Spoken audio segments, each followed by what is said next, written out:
చెప్పండి, మీకే విధంగా సాయపడగలను? సింపుల్. నువ్వు మీ అమ్మా నాన్నల్ని తీసుకొచ్చి మీడియా ముందు మాట్లాడించాలి. అమ్మా నాన్నల్లా? దేని గురించండి? మీడియాలో వచ్చిన దాని గురించి. అదంతా నిజమేనని ఒక్క అక్షరం పొల్లుపోకుండా చెప్పాలి. కానీ ఇప్పుడు వాళ్ళు నాతో లేరు కదండి. ఎక్కడికెళ్లారు? తన్ని తరివేశాను కదండి. శ్రీ మెంటల్. వాళ్ళు ఎక్కడున్నా సరే పట్టుకొని తీసుకునిరా. వాళ్ళని మళ్ళీ ఇంటికి రానిస్తాను అని వాళ్ళకి ఆశ పెట్టి మీడియా ముందుకు తీసుకొచ్చాయి. దీంతో పాటు నీకింకా డబ్బులిస్తాను. అబ్బబ్బబ్బా, మీరు డబ్బులే అనుకుంటే సూపర్ ఐడియాలు కూడా ఇస్తున్నారండి. వస్తాను. నాకు తెలుసురా, నువ్వు డబ్బు కోసం ఏ పనైనా చేస్తావు అని. వాళ్ళొస్తే నువ్వు వాళ్ళని పంపించడం కాదురా, నేనే ఇంట్లో నుంచి దాన్ని పంపించేస్తాను.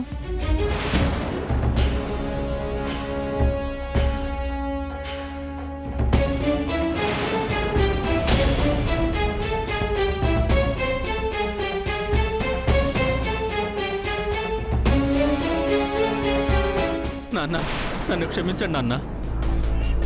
అమ్మా, నన్ను క్షమించమ్మా. రే లేరా. నన్ను క్షమిస్తే గానీ లేవను. రే, నువ్వు ముందు లేరా. లేరా, మేమింకా బ్రతుకున్నావా చచ్చామని చూసేద్దామని వచ్చావా? అయ్యో, అలా అనకండి నాన్న. ఏదో ఆవేశంలో 4 మాటలు అనేశాను. నా నోటి దురుసు గురించి మీకు తెలిసిందే కదా. అయినా నేనంటే మాత్రం అలా ఎలా వచ్చేస్తారు? 4 తగిలించి బుద్ధి చెప్పాలి గాని. ఏ, మీరు కొట్టాల్సిన వాడి కాదా? నేను పడాల్సిన వాడిని కాదా? సర్లేండి, అయిపోయిందేదో అయిపోయింది. పదండి, ఇంటికి వెళ్దాం. ఇంటికా? అవును నాన్న, నా మీద ఇంకా కోపం ఉందా మీకు? ద్వేషం ఉంటే చంపండి, లేకపోతే ఆ చంప ఈ చంప వాయించండి. అంతేగాని ఇంటికి రానని మాత్రం అనకండి. మీరింటికి రానంటే మాత్రం నా మీద ఒట్టే. ఏమండి, వాడంతగా బతిమిలాడుతున్నాడు కదండి. సరే, థ్యాంక్స్ నాన్న, థ్యాంక్స్ అమ్మా. కానీ ఇంటికొచ్చే ముందు మాత్రం మీరు ఒక పని చెయ్యాలి.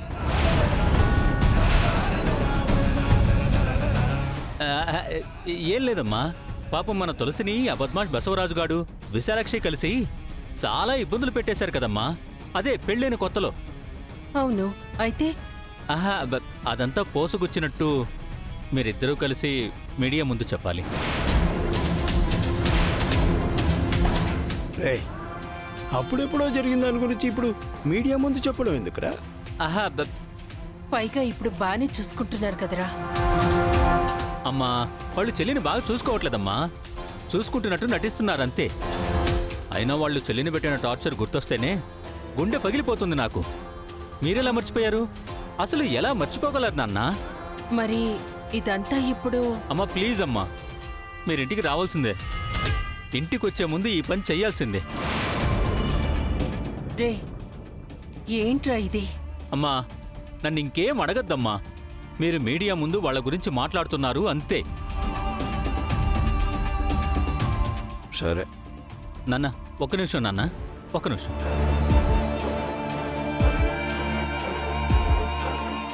ఏంటండి ఇది?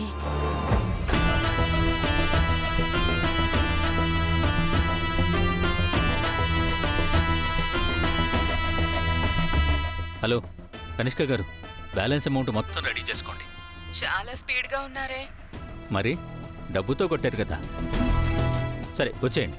ఓకే నాన్న, పదండి బయలుదేరదాం. రండి అన్నా, రండమ్మా.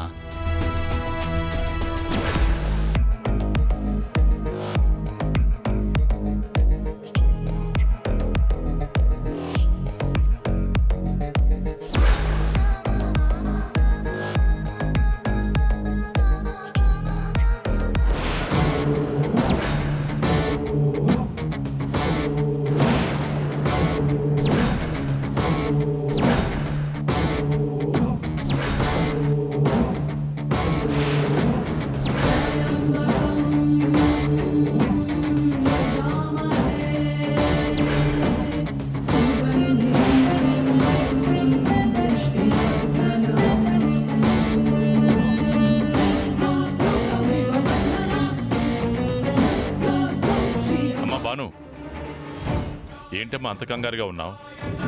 గదే అంకుల్, మీ సైట్ కావాలని వచ్చిండి కదా, గైనా నా ఎంట పడుతుండు, నన్ను చాలా ఇబ్బంది పెడుతుండు. ఎవరు? ఆ జయనందనా?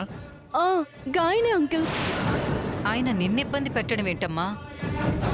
అదే నాకు బాగా రందైతా ఉందా అంటే. అంకుల్, మీరే ఎట్లయినా వానికి బుద్ధి చెప్పాలి.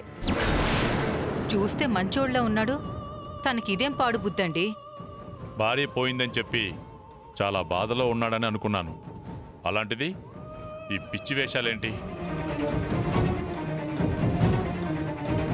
అమ్మ భాను, మళ్ళీ కనిపిస్తే నువ్వేం కంగారు పడకు, నేను చూసుకుంటాను. అయ్యో, కనిపించడం ఏంది అంకుల్? అతను నేరుగా మన ఇంటికే వస్తున్నాడు. ఎప్పుడు? అదిగో వస్తున్నాడు, చూడండి.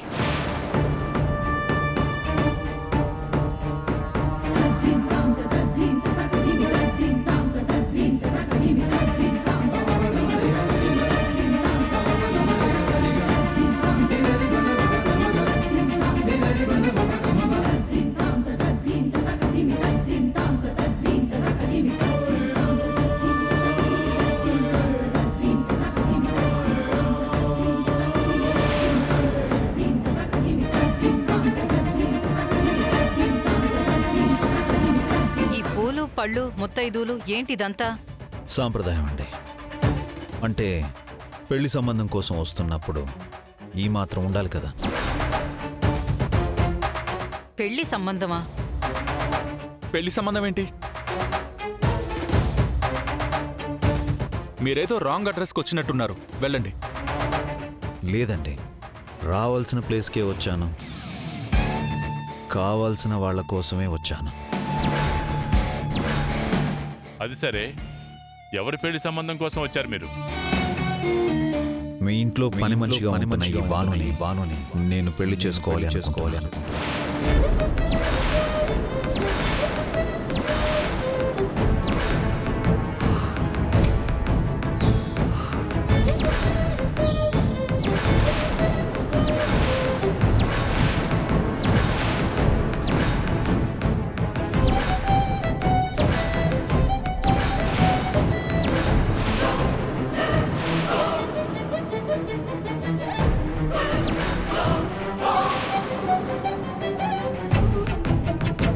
మా భానుని పెళ్లి చేసుకుంటావా? అవునండి.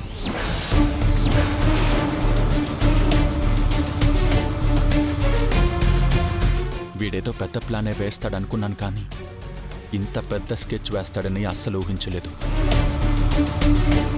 వీడి నాటకాలు. సైట్ కోసమని వచ్చి ఇలా సడన్ గా మా బానుని పెళ్లి చేసుకుంటాను అంటే మాకేం చెప్పాలో అర్థం కావట్లేదు.